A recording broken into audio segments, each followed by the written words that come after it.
It's time for Defending and Commending the Faith with Joe Mott, inviting the atheist, agnostic, and skeptic to examine for themselves the evidence for the Christian faith. We are all limited by what we do not know and by the things we think we know but are not true.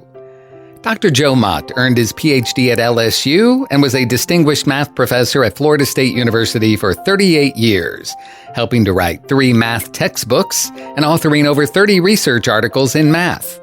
He is now the host of this radio program, Defending and Commending the Faith. Here is Joe Mott. Joe Mott here. Welcome to the program. Around the time of the mid-1980s, a vigorous debate on the origin of life studies broke out about the implication of the information stored in the DNA molecule. It was acknowledged that current theories of chemical evolution had failed to explain the origin of the genetic information necessary to produce the first life. Some thought that the origin of life research simply needed more time to devise an explanation within a standard materialistic framework. Others, however, thought that scientists needed to consider a radically new explanatory approach, one that recognized the connection between intelligence and the production of information. One scientist, Professor Dean Kenyon, had converted to this latter view. Previously, Kenyon was known as an authority on chemical evolutionary theory and the scientific study of the origin of life. In the 1969 book, Biochemicicsl Predestination, Kenyon and his co-author, Gary Streinman, argued that life might have arisen as crucial protein molecules first self-organized without assistance from DNA as the result of purely natural forces of chemical attraction between the smaller amino acid subunits out of which proteins are made. Many leading origin of life biochemists hail this bold hypothesis as the most plausible chemical evolutionary approach to explain the origin of life. Yet by the late 1970s, Kenyon began to question the plausibility of his own theory, and in the 1980s he repudiated it altogether. Since the 1980s, the crisis in the origin of life research has only deepened. Francis Crick, one of the discoverers of the structure of DNA, lamented in 1981, "An honest man armed with all the knowledge available to us now could only state that in some sense that the origin of life appear at the moment to be almost a miracle. So many are the conditions which would have had to be satisfied to get it going." Let me turn the page by telling you a story about the renowned British philosopher Anthony Flew. When I was in college in the late 1950s, I discovered some of the writings by Flew. I knew from those writings he was an atheist, but it turned out he was much more than the average run-of-the-mill atheist.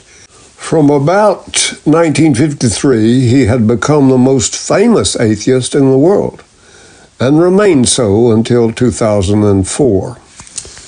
For 5 decades, Flew had launched a formidable attack against theism. In that period of time, he was not only the champion of atheism, but its darling as well. Atheists took particular pride in him because his philosophical and academic standing gave the impression that atheism had a firm intellectual foundation. But then, at the last of his public debates, at a symposium at New York University in May 2004, he stunned the world and dismayed the religion of atheism when he announced that he had repudiated a lifelong commitment to atheism.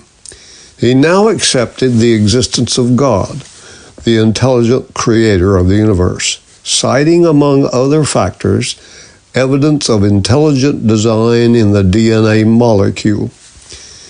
In the 2007 book, There Is a God, How the World's Most Notorious Atheist Changed His Mind, published by HarperCollins and authored by Flew in collaboration with Roy Abraham Varghese. Flew recounts how he came to the conclusion of the existence of a powerful, intelligent God. Flew was asked if his recent work on the origin of life pointed to the activity of an intelligence behind creation. He said, quotes, "I now think it does, almost entirely because of DNA investigations. What I think the DNA material has done is that has shown, by almost unbelievable complexity of the arrangements which are needed to produce life, that intelligence must have been involved in getting these extraordinarily diverse elements to work together. It is the enormous subtlety of the ways they work together, the meeting of these two parts at the right time by chance is simply minute. It is all a matter of the enormous complexity by which the results were achieved, which look to me like the work of intelligence." End quotes.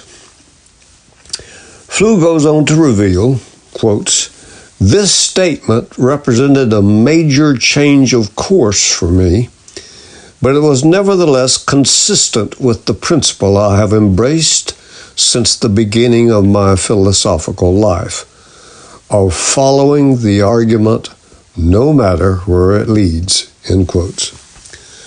One other participant in this symposium was the Israeli scientist Gerald Schroeder, author of The Science of God, who gave a presentation.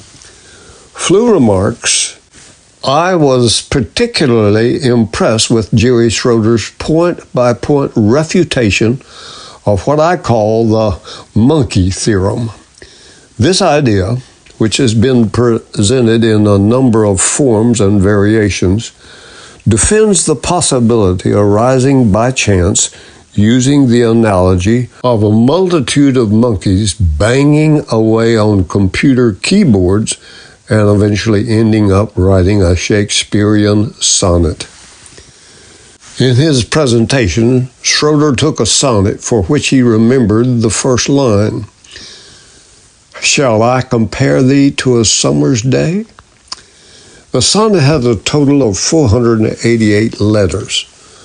Rather than looking for a sequence of all the words from the sonnet, including spaces, Schroeder decided to look only for a sequence of the letters without the spaces.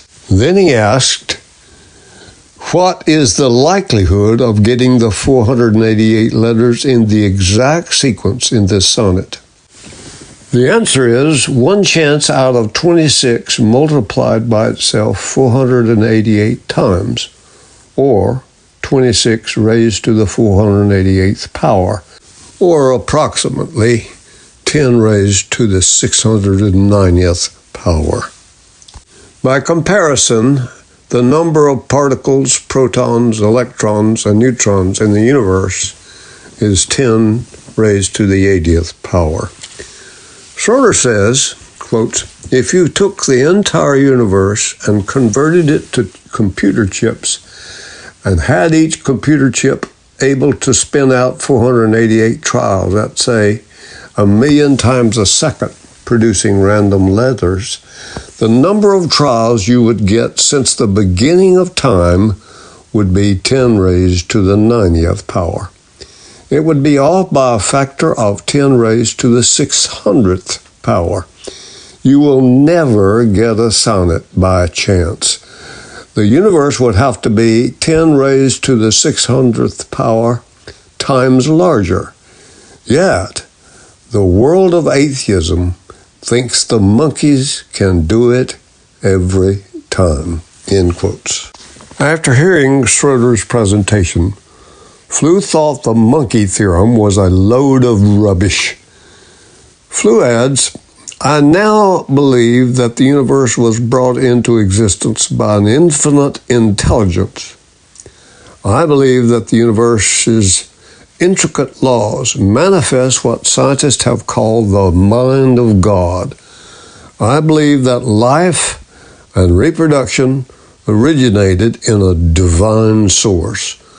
Why do I believe this? Given that I expounded and defended atheism for more than half a century, this is a world picture, as I see it, that has emerged from modern science.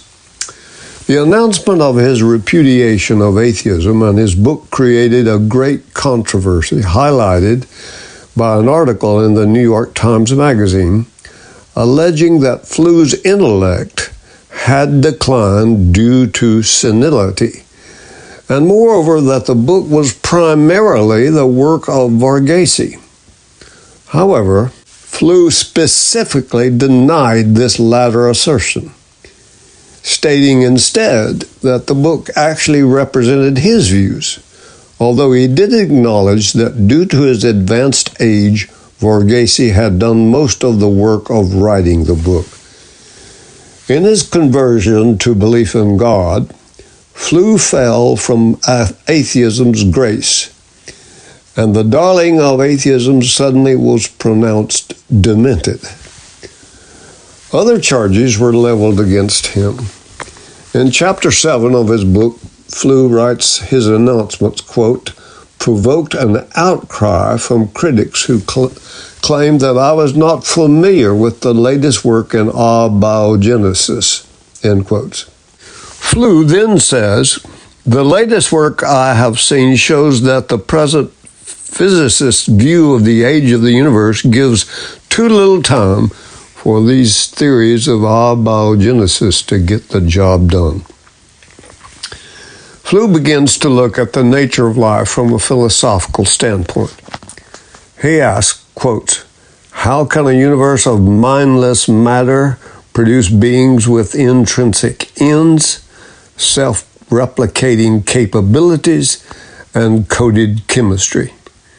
Here we are not dealing with biology, but an entirely different category of problem. The mathematician David Berlinski describes the general drama surrounding the scientific understanding of the cell. Berlinski relates that the genetic message in DNA is duplicated in replication, copied from DNA to RNA in transcription. Following this, there is a translation whereby the message from RNA is conveyed to the amino acids, and finally the amino acids are assembled into proteins. In Chapter 7, Flew asks this question, so how do we account for the origin of life? Flew then refers to the Nobel Prize-winning physiologist George Wald, who once had affirmed that, quotes, we choose to believe the impossible, that life arose spontaneously by chance, end quotes. But later, Wald came to the contrary conclusion that a pre-existent mind composed a physical universe that breeds life. Wald discusses that in his 1992 article entitled Life and Mind in the Universe, in the book Cosmos, Bios, Theos, edited by Henry Margenau and Roy Abraham Varghese. Wald said, rather than emerging as a late outgrowth in the evolution of life, mind has existed always, that the stuff of which physical reality is constructed is mind stuff.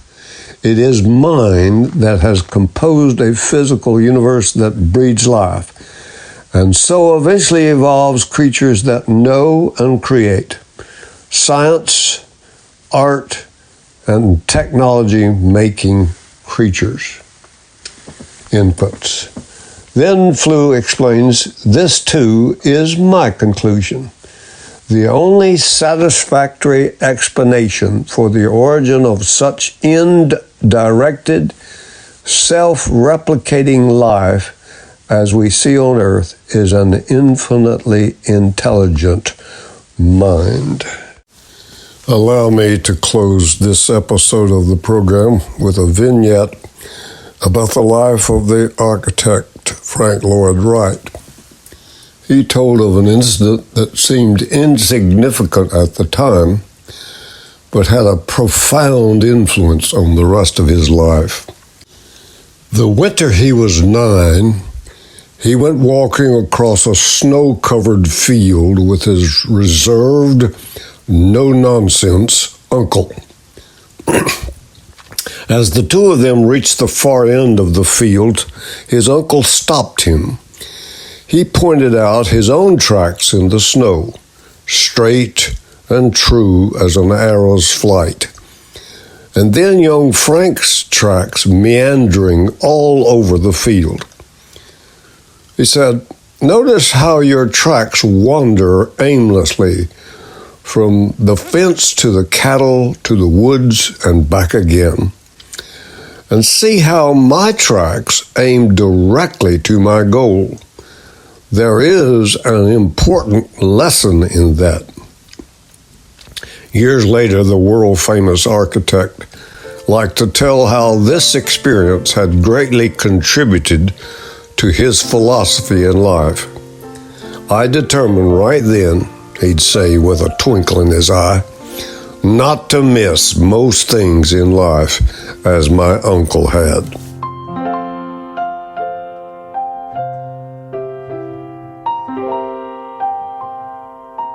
Thank you for listening to Defending and Commending the Faith with Joe Mott, a production of Wave 94 Radio in Tallahassee, Florida. If you have any questions or comments for Joe, please forward them to Doug Apple at Wave94 at this email address, dougapple@wave94.com. And be sure to join us every Monday evening at 6:45 p.m. on Wave 94 and subscribe through your favorite podcast app. Defending and Commending the Faith with Joe Mott.